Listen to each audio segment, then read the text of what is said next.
Cage Your Dreams. I'm your host, the indie icon himself, Carnage, the lovely Fantasia. So I cut that down. I didn't drag that one out. See, I'm trying to be a little bit more mine you disciplined drag now. out. No, I don't drag yours. Yes, you spend more time on me and less on you. Well, it's all about the woman. Boo! It's all about the woman, folks. All about the woman. Here we are, another episode. Great episode. We got a great guest coming up. Oh my gosh. Woo. We gotta salute this guy when he comes on. He is absolutely phenomenal. But you know how we do. I just want to know, on one of our other shows, we were talking, everyone was joking about the stripper names and things like that. Gail and Brandy. Oh, I remember. I just remember Gail. Well, yeah, and then I made a reference to one of the adult entertainer friends of mine on Facebook, Bree. Well, anyway, her name is actually Bree. I said hi to her on there. But anyway, I talked to her, and it's kind of cool because I actually spoke to her through Facebook. And the reason why she's doing what she's doing is because she's trying to save up money because she wants to open up a ranch, a horse ranch for disabled veterans and disabled kids. And that's why she's doing what she's doing. I thought that was pretty darn phenomenal. Okay, I understand what she wants to be doing. Congratulations. That's what she's working on. That's why she's doing. That's why she's an adult entertainer right now. Oh, now I got you. Yeah, she's saving up the money because that's her goal. That's the whole reason why she's doing it. So congratulate her for that. That's pretty cool. You know, it is cool. Maybe she might be a guest on the show soon. Who knows? I don't know.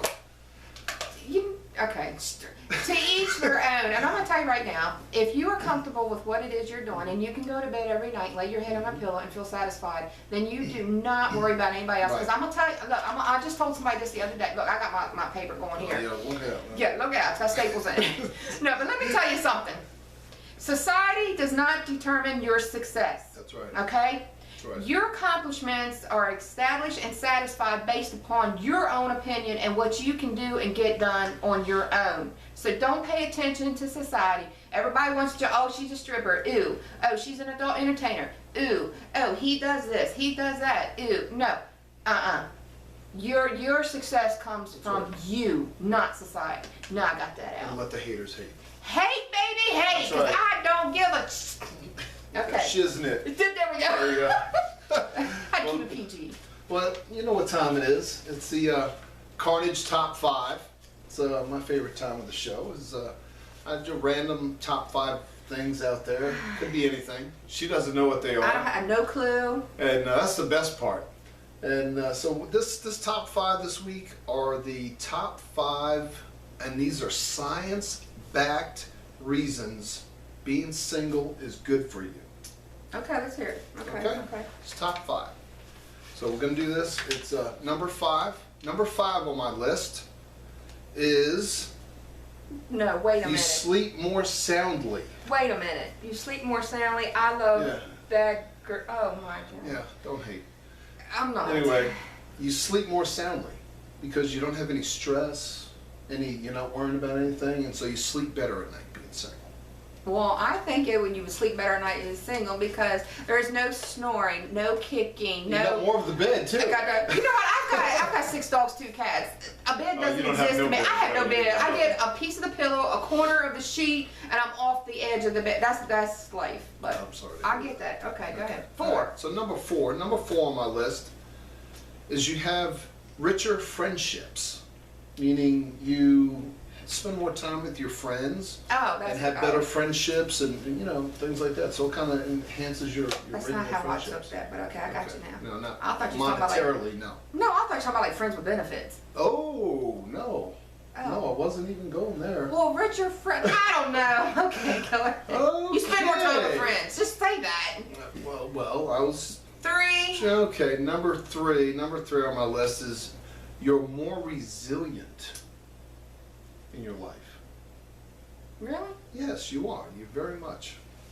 Because, it's a lot of people, you didn't know this, but single military members actually, like from 9/11 and things like that, they were more likely to overcome like the PTSD syndrome and things like that. Right. And illnesses because they were single. So they had less stress at home. And so it's just overall real good for you. That makes sense, okay. All right. Number two on my list. Oh my. You stress less about money.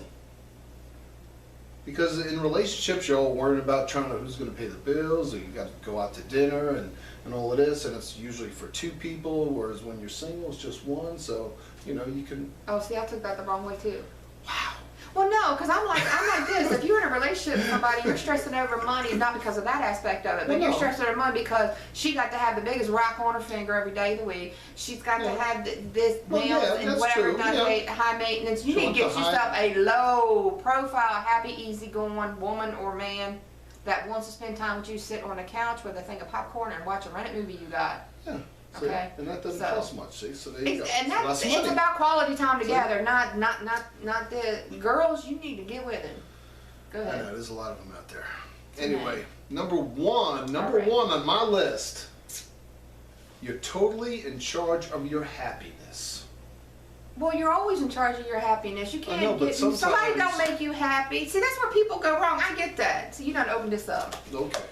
Your happiness is your responsibility. Mhm. It's nobody else's. Yeah, but sometimes Like your people own. try, and when you're in a relationship though, sometimes the other person might try to control your life a little bit and control your emotions and how you act and everything else, so they try to change you and things like that. So, a lot of that comes And then into you know play, what you too. say at that point in time? Kick him to the curb. Bye, Felicia.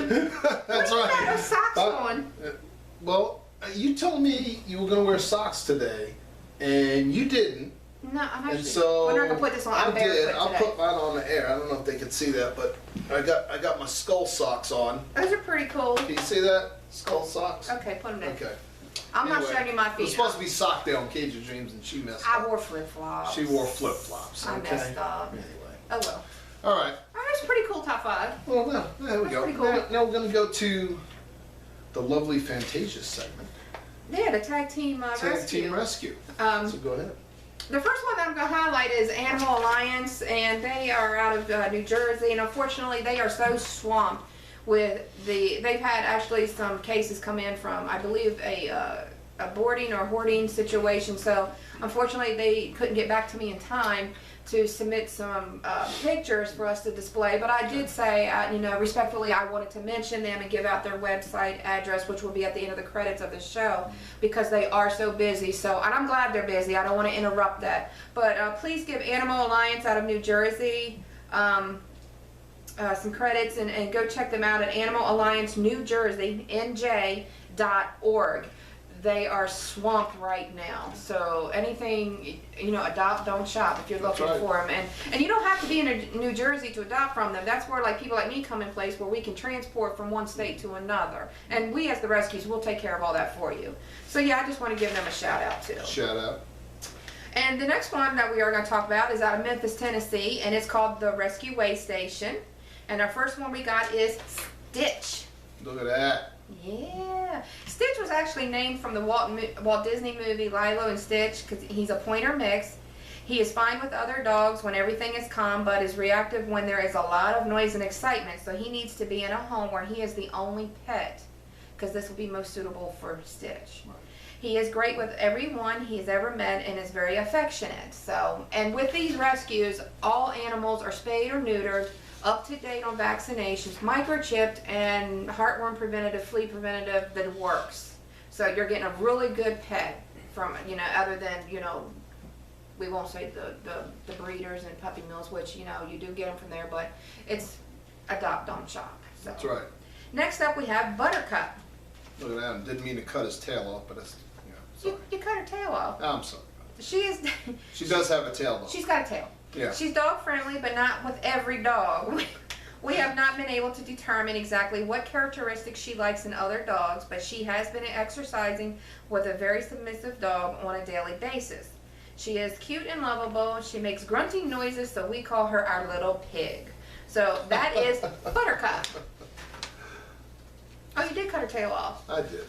Oh, it's okay. I'm sorry. That's the way it Buttercup has to printed take. out. This little guy, look at that face. This Oh is my flannel. gosh. When I Look got at this this one. sent to me, I was just like, Look at that. they're all so adorable, but just his little, it's just Look it's at just that. cute. He gets along with any dog that gets along with her. She can be a little pushy when other dogs at times, but she will do well with a submissive dog. She loves to bite at the water from the garden hose. She has a white mark on the top of her head shaped like a lightning bolt. Does she? Let me see. Oh, okay. Yeah, a little bit. I see it. She is not extremely an active dog. She would be good for someone just like to relax and have their own little dog, their lap dog. So that's Flannel. All right. And again, it's the Rescue Way Station. You can look them up on Facebook. We'll have this information, and they're out of End of the Memphis, show. Tennessee. Yes. So again, you don't have to live in the state that these rescues are located. We will help transport them to where they need to go, to their forever homes. Excellent. So adopt. Get don't out there shop. and adopt, don't shop. Absolutely. That's right. Yeah, we do. All right. Well, we're going to go to a break. And when we come back, our first guest. This guy's pretty awesome. Yep. Come on back. Cage of Dreams. Are you looking for a great, fun, different way to raise money for your local school, athletic team, or charity? If so, please stop by Facebook, If Shenandoah Valley Pro Wrestling Alike, and we can show you the steps to do just that, using professional wrestling as your medium.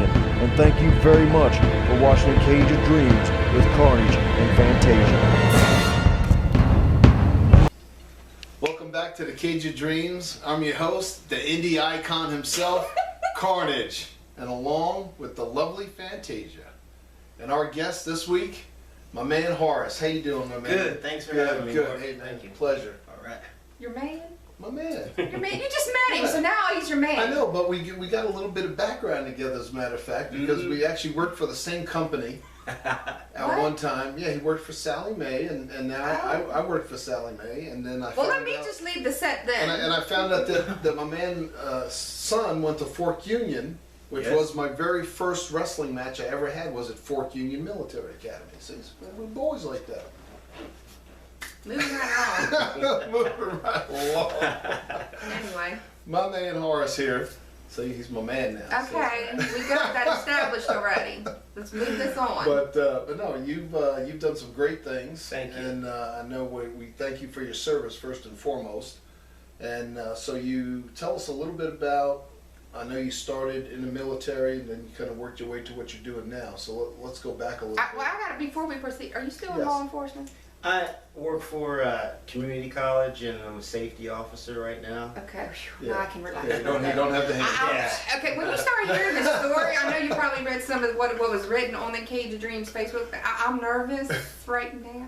I mean, I'm not on America's Most Wanted by all means, but You're wanted by most men, but just for dating purposes, law enforcement. right? See, I'm waiting for Yeah. handcuffs to come out and say, we got you. I'm nervous. Okay. So go ahead. Well, there's no reason to be nervous around me. No, I'm just kidding. What?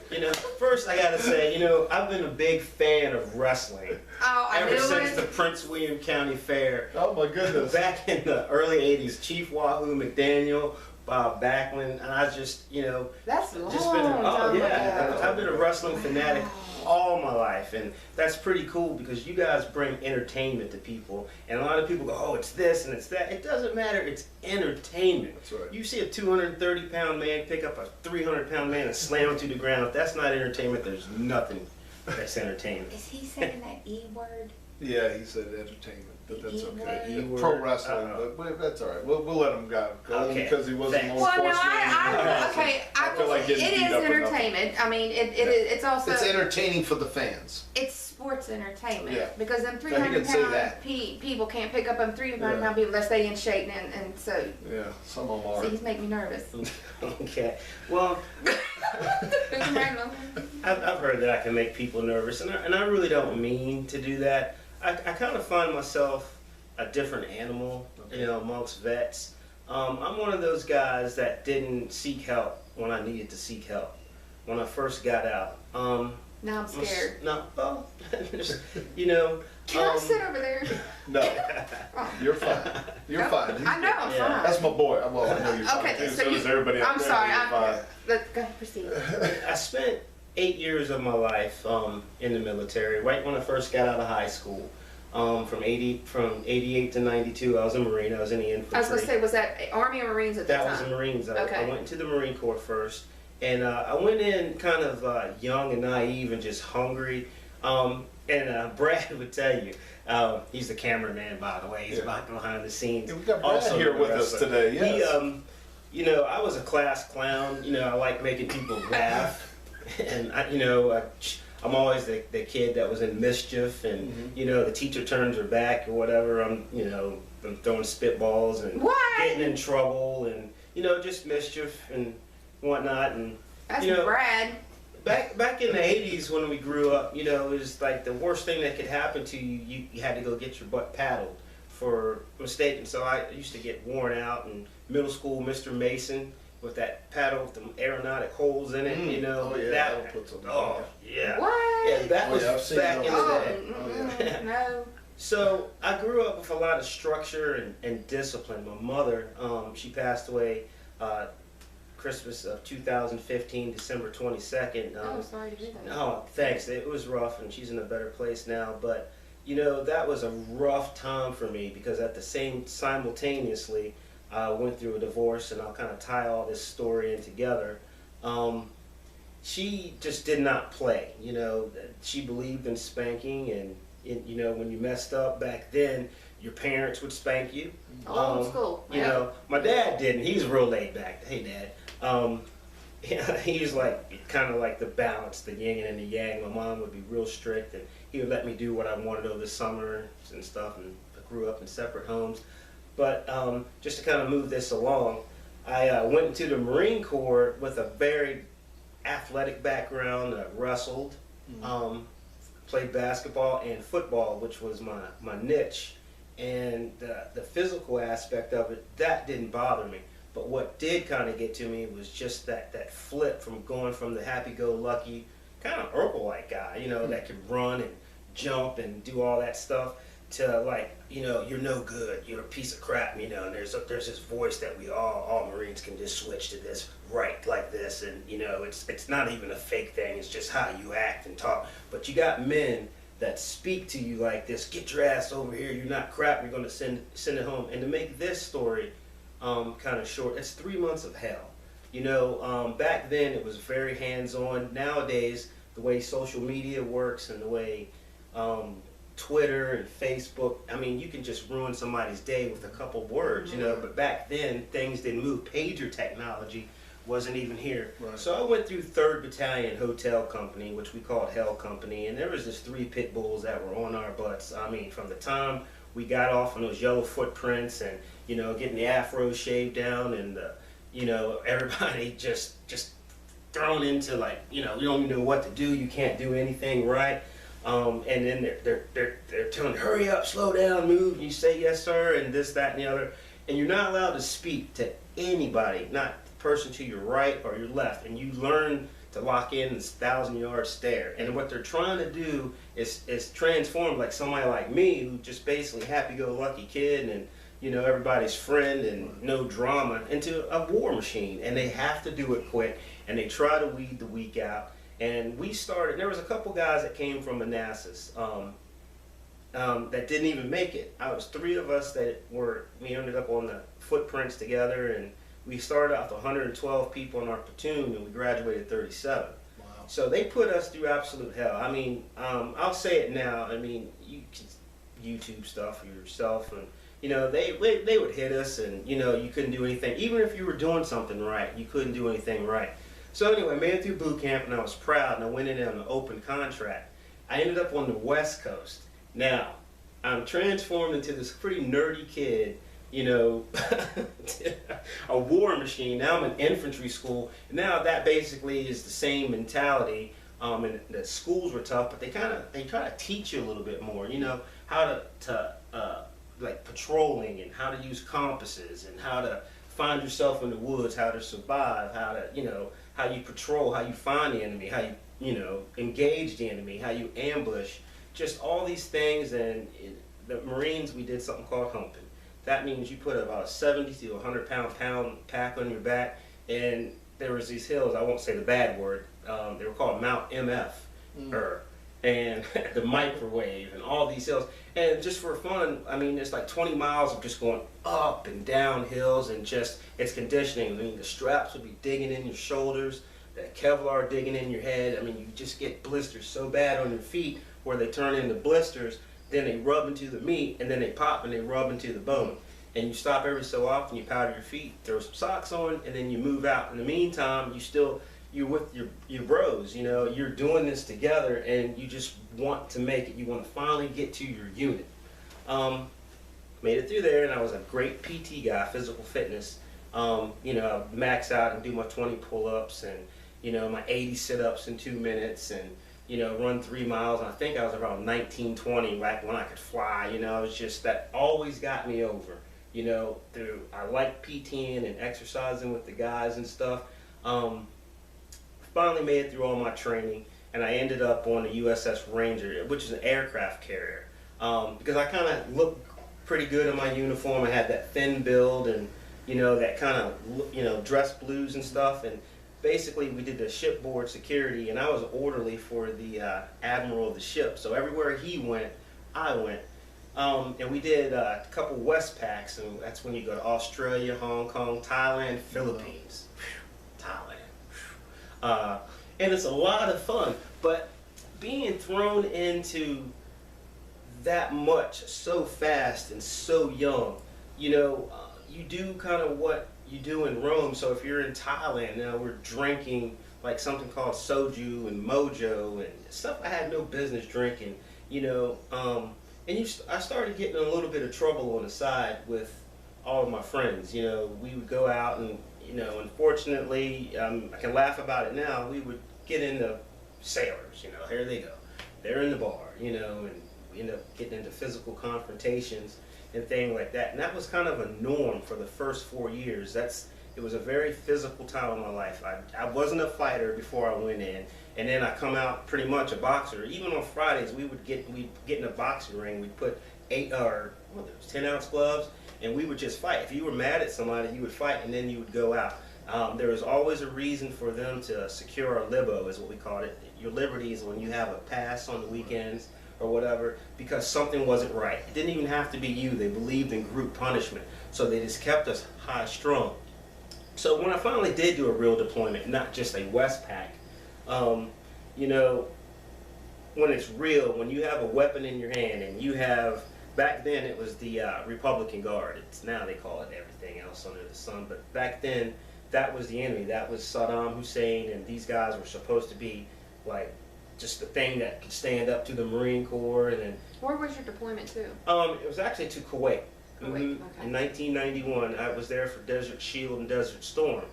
And the first part of it, I was actually on the Ranger doing my spit shine thing, but my, halfway through, well, I'd say 91, that was when my deployment for, we were only slated for so long for the ship. I had to deploy back to my combat unit, which is 3-5. I don't know if you see on Facebook a lot, the boys at 3-5.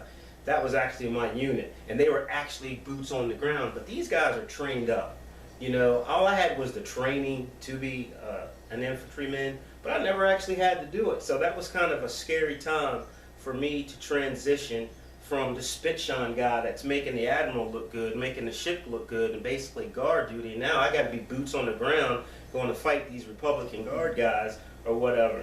So turns out that first Gulf War, it went like clockwork. I remember Schwarzkopf and Powell and those guys. They had that. Basically, the Marines, we secured the city. The Navy, they blockaded the what was that? The Persian Gulf. They had cut their supplies off. The Air Force rained hell down on them. You know, by the time like Marines, when we were actually pushing through Kuwait City, there was no fight. This is what you saw. You saw hands up. And when I got to my unit, literally, I didn't know what to do. I didn't know how to be a fighter. I couldn't even remember how to shoot the SAW, which is it's a light machine gun, because that's what my S was a SAW gunner. But anyway, I saw a lot of stuff real quick, and the one thing that I did see was I saw a lot of just carnage, like destroyed vehicles, tanks, just stuff. I mean, just you know, and a lot of dead Republican Guards, man. You know, and the thing about it, and looking back at it, these guys were kind of forced to do through the Ba'athist regime of Saddam Hussein to do what they did. They were young guys. They were like 15, 16-year-old. I mean, just to see just all that death and devastation It's a terrible thing, you know. I'm trained and all that, but you can't train your brain for something like this. So anyway, that was kind of my 4 years, and you know, I look back at that time, and I don't consider myself a hero or anything, because when we actually got back, or whatever, that was a big, I mean, remember Lee Greenwood's song, you know, Proud to Be an American? People really, they embraced us, and they really, you were proud to be a fighting man, you know? And it's not like that anymore. So anyway, my tour ended, I got out in '92. I started working for Sally Mae, whatever. I worked my way up through that company, ended up being the driver, you know, with the company car, with the company president. But anyway, I was telling you, he lost his, he got ousted out of the company, which made me lose my job. It was either transfer to another servicing center or, you know, take a severance package. I took Loan Servicing Center, Florida, which is basically Panama City. And I went down there with a couple of my friends. We went down there together. In Panama City, Florida, all my friends from there, yeah, we had a good time. But one of my demons is like, I didn't know how to handle my drinking, and I kind of used that to kind of suppress a lot of just the bad times in the Marines, not the good times. I can remember you know, I try to remember, but the bad times, and I would drink. Anyway, so I met my ex-wife, soon had a child, and I said I wanted to do something better. At the same time, September 11th happened. Literally, September 12th, I re-enlisted. Well, I started the process to re-enlist. I was in the office. I went to the Marines, obviously. You know, once a Marine, always a Marine. I went there, and there was a staff sergeant, and I met him. He kind of looks at me, and I've always been about this size. I've always been around 218 to about 230. Always, my whole, you know, when I got older. He looks at me, and he goes, so what's your deal? I was like, I'm prior service, you know, sergeant, and Marines got out. And he goes, well, you're going to have to go through boot camp again. They changed all the rules, and you're a little big, you know, we don't have fat body waivers. I looked at him. I looked at this man. I was like, you know what? I had your same rank when I was in before, but you just reminded me why I got out. Thank you, Sarge. So I walked around the corner, and walking off as an army. You know, these guys, everybody's looking at the TV, the buildings are on fire. Just that, remember that shot from that? Just remember that? You know, I go in, and they look at me, and I look at them. I said, you guys are going to need some help. You know, just like that. And he goes, who are you? I said, I'm Horace Marlow. I said, I'm prior service Marine. Oh, sir, sit down here and you take this FANTASIA'S, a little 10 questionnaire, and then we'll get the thing going. I did that. He looks at it, and, you know, these guys are like, man, we can put boots on your feet. What's your deal? I said, I got a family. I said, I got a girlfriend and a child right now. He goes, man, you know, we can get you anything that you pretty much want based upon your scores. You just got to go through MEPS, which is the military examination process again. Whatever. He goes, are you healthy? I'm like, yeah. He goes, yeah, but you got to go through basic training again. And at the time, you know, I was pushing mid-30s. I was like, I can hang with that. I'll do that. And next thing you know... So you went from the Marines into the Army now. I did. And so how long were you in the Army? I did 3.5 years in the Army because I got extended. Because when I did go in, I went through basic. I was 14 Sierra, which is, you won't probably know the weapon system, but when you see a Humvee, you'll see like this turret that turns and it shoots these missiles in the air. It's for short range air defense. Okay. Basically, if the Air Force misses something, or if like the Patriot missile system, you remember the things that were kind of protecting the soldiers from the first, it detects stuff from long range. If you can see it, we could shoot it, like off of our shoulder or from this truck. So I went through that school, and that was my job, and it took me to Germany. So I got married quickly, took my wife and my kid to Germany, and that's where my unit was, and for the next 3 years, that's what I did. Then the Iraq War was well underway when I was about a year into the military, so they were spinning my unit up. So we did a great training. I mean, hey, what's up, my Joes from 4-3, bro? You know, this is Private Marcus. I mean, you know, we'll miss you forever. But, you know, we were tight for an air defense unit, because obviously there's no reason for us to shoot down anything flying in Iraq, so they kind of used us for an infantry kind of a tasking when we went over there. We did all the guard duty around the forward operating base, or what you call FOBs. We did the patrols, the mounted patrols, and that was pretty much my main job. I was a gunner, 50 cal gunner, for, you know, you see the movies or whatever, you know. So we basically trained up for a year. Then we found ourselves in Operation Iraqi Freedom 2, and it was basically cowboys and Indians over there. It was basically trying to get from one FOB to another. KBR had their hands in that conflict big time, and that was Halliburton, which is Dick Cheney's former vice president's thing, and that's kind of a whole nother thing I won't get into. But there was a lot of contractors over there. Blackwater, KBR had private. You know, you're not saying anything here that's going to get us in trouble with the government. Do you see why I'm being quiet? You're just all quiet. And I'm not even looking at the camera. You're throwing out a lot of stuff, man. I'm just making sure that the CIA and the FBI ain't going to go busting in my door. Hey, and I'm telling you, I'm trying to. This is what I really want to emphasize is to my brothers that are still in the military and the ones that's gotten out for whatever reason. You need to get yourself help. You need to go to the VA. The VA is not like it used to be. It's not you go in there, they throw a pill at the problem, you wait in a line, they yell at you. It makes you not, you know, waiting long lines and on the phone. These people help you now. You know, they really talk to you and they get you professional help. And there is just a number of reasons why I did not go to seek help, because I use alcohol to self-medicate myself. You know, I would rather do that than take some pill to make me feel good. And then the pills that I did take, which, you know, I ended up in the Secret Service as a canine officer. You can't be on drugs. Dang on, dude. You're just like all over the place. Yeah, You've been, so you're in the Marines, you're in the Army, you're in the Secret Service. Yeah. And I want to touch on what you just said. Yeah. Because my father served in the Army. He was a sniper. And I never knew any of this until he passed away. I knew he was in the military, but didn't know what he actually did until I saw his paperwork at his funeral, at the funeral home. I was reading it. He was a sniper. And he went to Korean War and everything. But my father, I think, was at a point he was either embarrassed or too proud to go get help for what he would see. And I just want to say this, do not feel that way. Get the help that you need so you can live a good life. Don't feel ashamed. Set that ego and pride aside for a little bit. Right. You know, it's there for a reason to help you. Women as well, they go through the same thing. They might not, you know, a lot of people look at the females in the military, oh, well, they have an admin role or they do this. No, they're out there, they're on those gun trucks with us. They're going from point A to point B. Now, granted, like, just Afghanistan is the big thing, and the stuff that's spinning up in Syria right now has everybody's eye open. But women are right there, you know, and to get from point A to point B, I mean, you get nothing.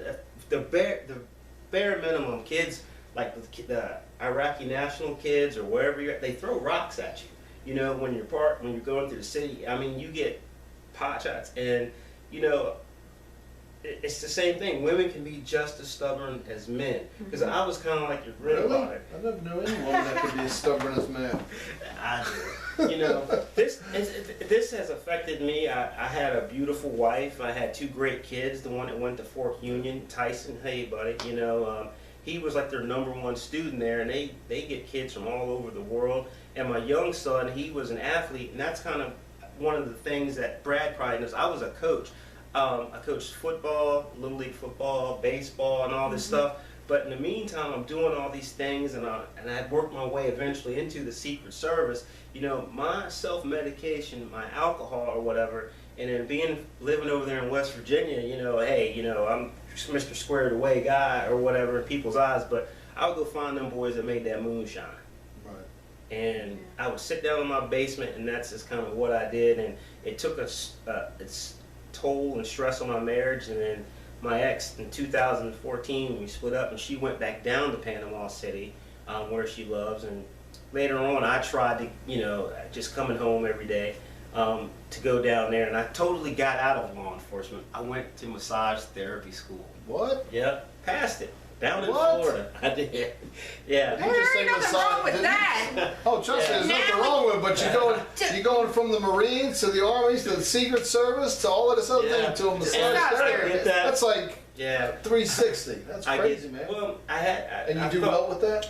Well, I didn't want to, after I finished the school. Are you inquiring because No, you I'm want to not. get into No, it? because I know a lot of people that ask me about it, so I was trying to help other people out, man. Give them some business. It's a great profession, but it's just something I don't want to do. I'm all about, as I've gotten older, about positive energy. I'm kind of like I'm a Christian, was born and raised a Christian, but, I met my last girlfriend, and she just kicked me in the pants, basically, to get me jump started again. She's a correctional officer, and she's actually from where you're from, but don't mention that county because I have no idea yeah. what you're talking about. Yeah, she's a great girl. I met her at Christmas time this past Christmas, and she was just like, man, you need to get yourself going, man. You need to, to better yourself and whatnot. And you need to, you sound like you were like motivated at one time. That was my nickname in the military, was Mo, short for motivated. And I was like, I was, and and then I used to even hide my drinking from her, but she kind of knew it, and we just recently split up, but she had told me all the right things, stuff that I should know that's just in there on my pride. I just had to face my problems. So I went to the VA not too long ago, a month ago, and I took a bunch of tests and whatnot, and they pretty much say I have some stuff that's wrong with me, and then plus I'm a disabled vet anyway. I can't really hear out of my left ear, and I don't like people knowing that. It's just, you just gotta face all these things and deal with it. So if there's anything I can say to help anybody, I mean, you had a great guest on before me, and this guy just seemed like an amazing man. You get yourself some help. Just don't go at this alone, because when that black dog is on you, it's hard to shake him off. Right. And alcohol is not the answer to do Absolutely it. not. It really isn't. And I just use myself for the example. If I just didn't have a strong family, my kids to live for, and people that care about me, like my father, and a great extended family, I just wouldn't know where else to turn. But it's still, no matter what, you have got to help yourself. Mm-hmm. That's right. That's what it's all about. And that's kind of created. I mean, you just kind of see them kind of like all over the place. Army Marines, massage therapists. A lot of it, because you have to be able to focus. And I might get back into the federal government again. I just got. I thought you were going to say massage therapist. I was like, okay.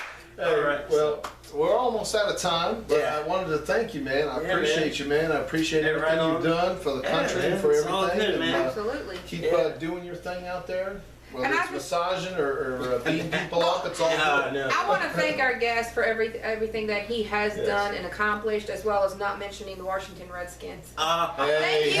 hey! That's my boys, the Washington Redskins now. That's right. But anyway, That's we right. appreciate you being on the show. Yep. Thank you very much for everything. Boom. And you got a long story, man. We might have to bring you back on another show, I a little thought part part 2 two. thing. Yeah. Yeah. Absolutely. I'll But, let you know where I'm at. Thank Horace for being on the show. Fantasia, Carnage, and like I always say, don't just live your life, live your dream. Peace out.